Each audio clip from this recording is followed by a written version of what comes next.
Baker Mayfield. He reminds me of a shorter version of Brett Favre. He can throw it. He's very confident. He's not afraid whatsoever. Another guy that isn't getting nearly as much attention as I believe he should be is Florida international receiver T.Y. Hilton. 6 returns over his career, combined kick and punt returns for touchdowns. He has the mindset and he has the intelligence and he understands the offense to a T. Kirk's our quarterback.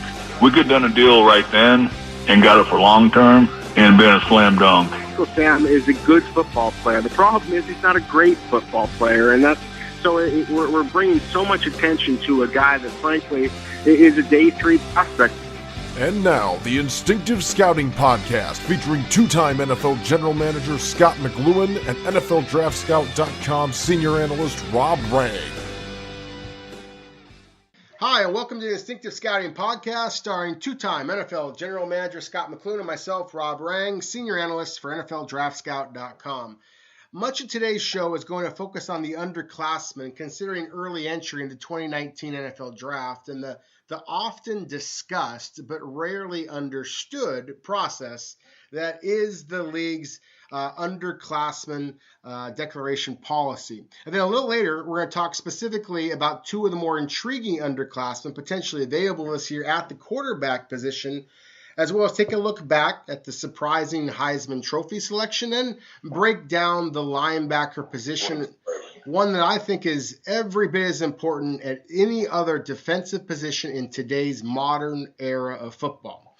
But first off, let's kind of go back to that idea of the underclassmen considering early entry in the 2019 NFL Draft. And Scott, with the regular season of college football now officially over, the floodgates are beginning to open for the annual underclassmen declarations. Now, we've known for months that top prospects like Nick Bosa and Ed Oliver were heading to the 2019 draft, but for the hundreds of players that are not as famous as those 2 future top 10 picks, I wanted to kind of pull back the curtain a little bit on the process for underclassmen who are interested in declaring early for the NFL Draft. So I was going to do it this way, Scott.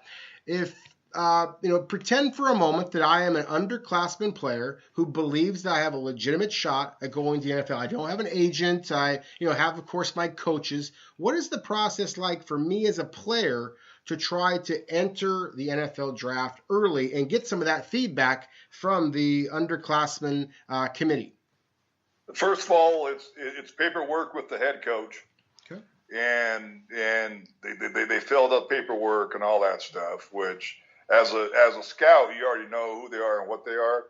But they got sent to the league office, and then what the league office does is it's called the college committee. And they'll get, depending on the player, if they know they're good or whatever, which they really don't probably know, but 3 to 5 teams that will watch tape and give a grade. And what they'll do is average the grade, between the 3 to 5 teams and send it back to the coach. Now, the thing that's scary about it is, and I never allowed it personally, I do it myself, or I'd have one of my really good evaluators do it, but some teams will have interns do it. Gotcha. And not saying they know or don't know, but it's a big decision for the college player. It's huge. Yep. You can stay and get your degree, boom, play another year with your brotherhood and all that.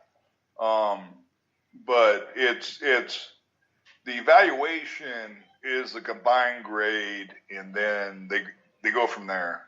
And it's the league wants your best evaluators to watch it, but also, when I was a general manager, you want your guys watching the real guys that are in the draft. Yeah. They spend the whole fall doing it, but to waste their time, maybe watching a 6th-round pick. Yep. It's not worthwhile from what you plan on doing in the draft.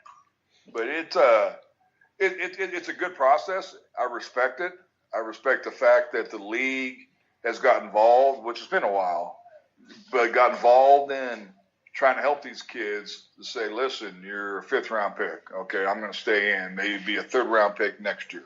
Yeah. That type of stuff. So I think it's I respect the process a lot.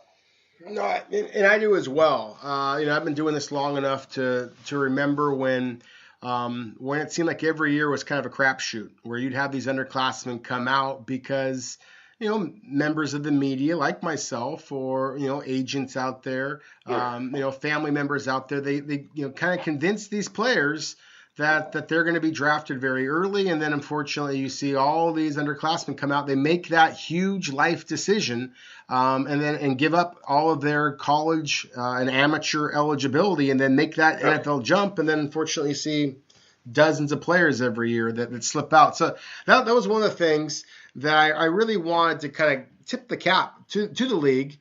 And then I saw this statistic, and this is up to through the 2017 drafts. This does not include data from last year's draft. But since 2010, 85% of the student athletes who received a 1st or 2nd round evaluation and declared for the draft have been selected in the first 2 rounds, according to the NFL's research, which is that is an impressive achievement.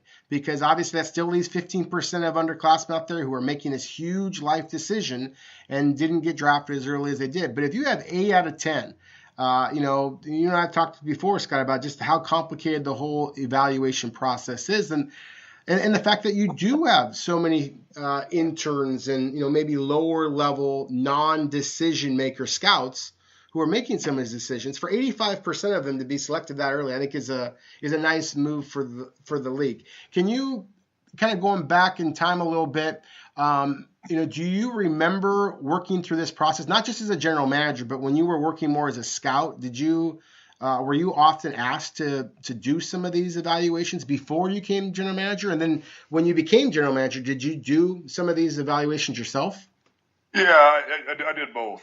Okay. I did both, because like you said, football player's a football player, and I respect that a lot, but the person's the person. Yeah. I think that's so important.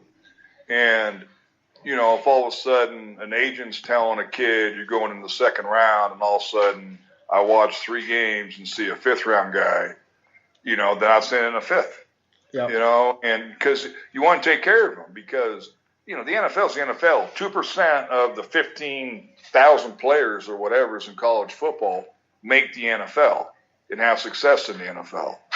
Yeah. And it's you want to – personally, I want to take care of young guys because they're told stuff by agents. Yeah. And it's not true. It's not true. And, now if it is true, if the guy's a legit 1st or 2nd rounder, totally understand. Totally understand it. Yeah. And it happens every year. But if all of a sudden this guy is supposed to be being told he's a 2nd-round player, he's going to go in the 5th round? Absolutely not. Yeah. Absolutely not. I first of all, I don't respect it. Second of all, I don't understand. I do understand why agents do it because they want to sign him. But then when all of a sudden he's drafted in the 5th and supposed to be a 2nd, the parents are like, whoa. What happened? Yeah. The kid's like, well, you told me I'm going in the 2nd round. And that's bad business. That's really bad business. Because, every year there's football players. Every year those guys are going to go, in the 1st, 2nd, 5th, 7th, doesn't matter. They're going to be good NFL football players. It's going to happen. Yep. But you put a kid in a situation where, he's thinking, well, I'm going in the 2nd round, and all of a sudden he doesn't. They're like, well, that's what you told me. I'm supposed to be that way. Now, what you got to do is deal with people you trust that are personnel guys. They'll watch it and say, listen, no, he's not going in the 2nd round. Yeah. There's no chance in the world he goes in the 2nd round. He's going in the 3rd, 4th, 5th. Yep. And you feel bad for the kid because they're young, and not trying to be mean about it, but the parents are like, oh, shoot, he goes in the 2nd round. He's going to make this much amount of money. Yep. He help us out. Yep. And it's bad business. Bad business. But I respect the league for having the committee.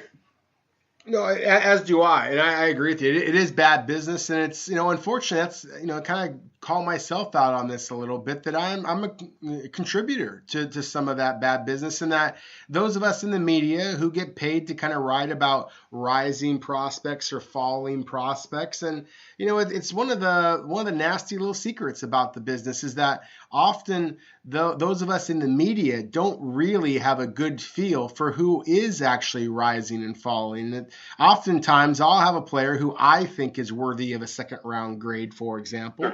And then I talk to you or I talk to other sources out there, and and I get the feeling that the general consensus by the NFL teams, obviously the people who are going to be actually drafting these players, is that no, that player is viewed as more of a 4th or 5th round pick, whatever the case might be.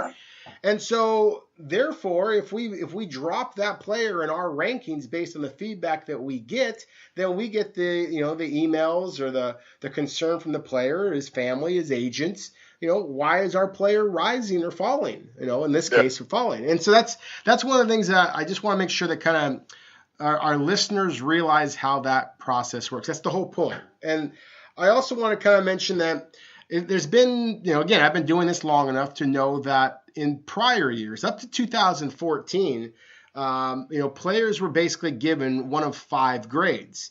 They could either be a potential 1st round pick, potential 2nd round pick, potential 3rd round pick, no potential for the first 3 rounds, or no draft potential at all.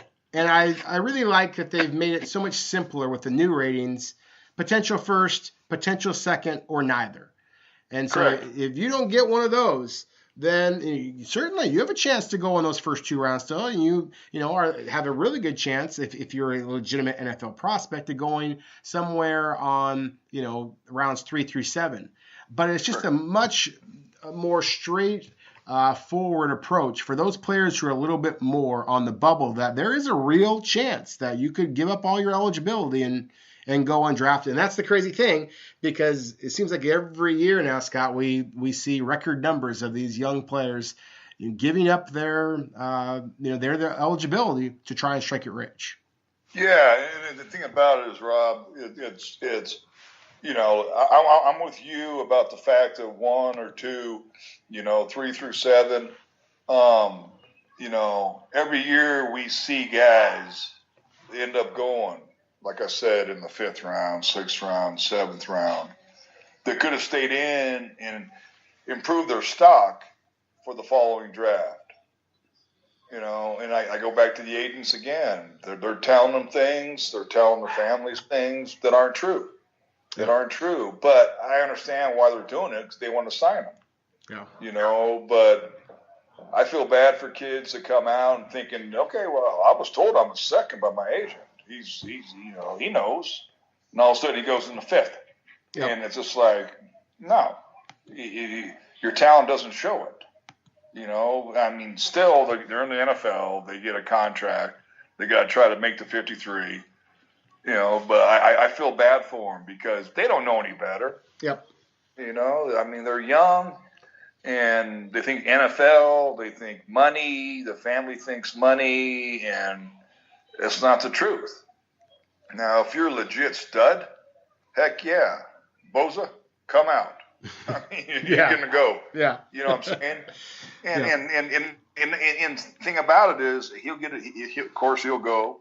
And he'll get a big contract, but all these guys usually make their money the mid to late round picks on the 2nd contract. Yep. But you got to prove it and get there. And, I've had late round picks that, of course, got a 2nd contract and all that, but it's few and far between. Well, exactly. And that's the thing, is that I've had an opportunity to kind of listen in on some of the conversations where agents or their runners are trying to convince some of these young players that, they should come out early. They should sign with their particular agency or whatever the case might be. And, the phrase that I hear over and over again, Scott, I'm sure something you've heard before too, is you want to get the clock started. Because you're only going to, your body's only going to last so long. And theoretically, if you get into the NFL early, then you can get that 2nd or even in some cases 3rd contract that's potentially worth a lot of money. But you said it, Scott. I mean, that's the thing is you have to make it to get that second contract. If you go too early and you're physically or mentally